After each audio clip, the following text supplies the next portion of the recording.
देख रेख के उपरांत इस पत्रक को तैयार करने में मैं सफल रहा। इसके लिए मैं उनका आजीवन आभारी रहूंगा। संस्थान के विभागाध्यक्ष डॉक्टर अमित खन्ना जी तथा संस्थान के समन्वयक डॉक्टर पवन सावंत जी को अपना हार्दिक आभार व्यक्त करता हूँ। डॉक्टर सेमिनार की अध्यक्षता कर रहे डॉक्टर विनोद कुमार सिंह एवं सभी विद्वान प्रशिक्षु साथियों को भी अपना हार्दिक आभार व्यक्त करता हूँ। अध्यक्ष की अनुमति से सेमिनार पत्रक पढ़ने जा रहा हूँ।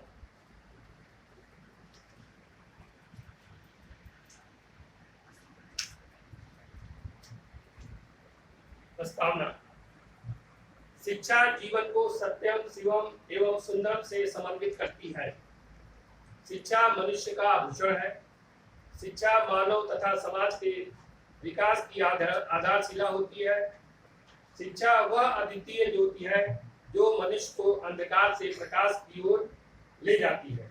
किसी भी राष्ट्र के विकास के लिए स्त्री और पुरुष दोनों का शिक्षित होना आवश्यक है। किसी समाज के उत्कर्ष एवं उन्नयन में पुरुष एवं स्त्री दोनों का समान महत्व होता है। भारत देश की लगभग 70% जनसंख्या गांव में निवास करती है, अर्थात भारत जैसे विशाल देश के विकास का मार्ग 70% जनसंख्या के मध्य से गुजरता है। गांव की तस्वीर बदलने हेतु यहाँ की बालिकाओं को शिक्षा की जोत से अवलोकित करने की जरूरत है। भारतीय समाज में सदैव से ही यत्र नार्यस्तु पूज्यन्ते रमन्ते तत्र देवता की मान्यता रही है।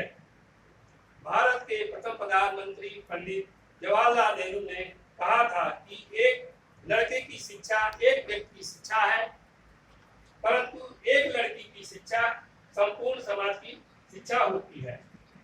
अतः समाज का सर्वांगीण विकास तभी संभव हो सकता है जब उसमें महिलाओं की बराबरी की सहभागिता हो।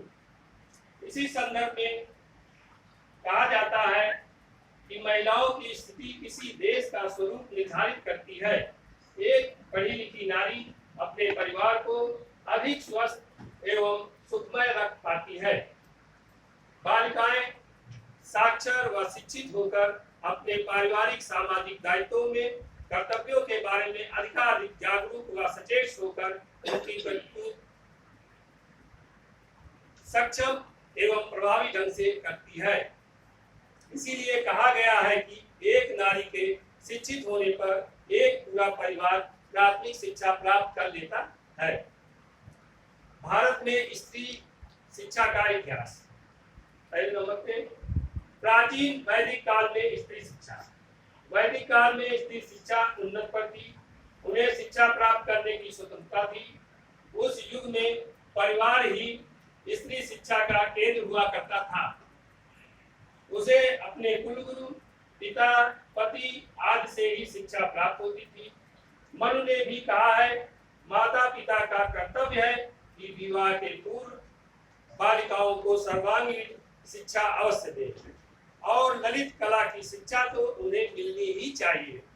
उत्तर वैदिक काल में बाल विवाह तथा अन्य सामाजिक कुरीतियों के फलस्वरूप स्त्री शिक्षा का महत्व धीरे धीरे कम होता चला गया। नंबर 2, बौद्ध काल में स्त्री शिक्षा। बौद्ध कालीन स्त्री शिक्षा का आशय संघों, मठों तथा विहारों में दी जाने वाली शिक्षा से है।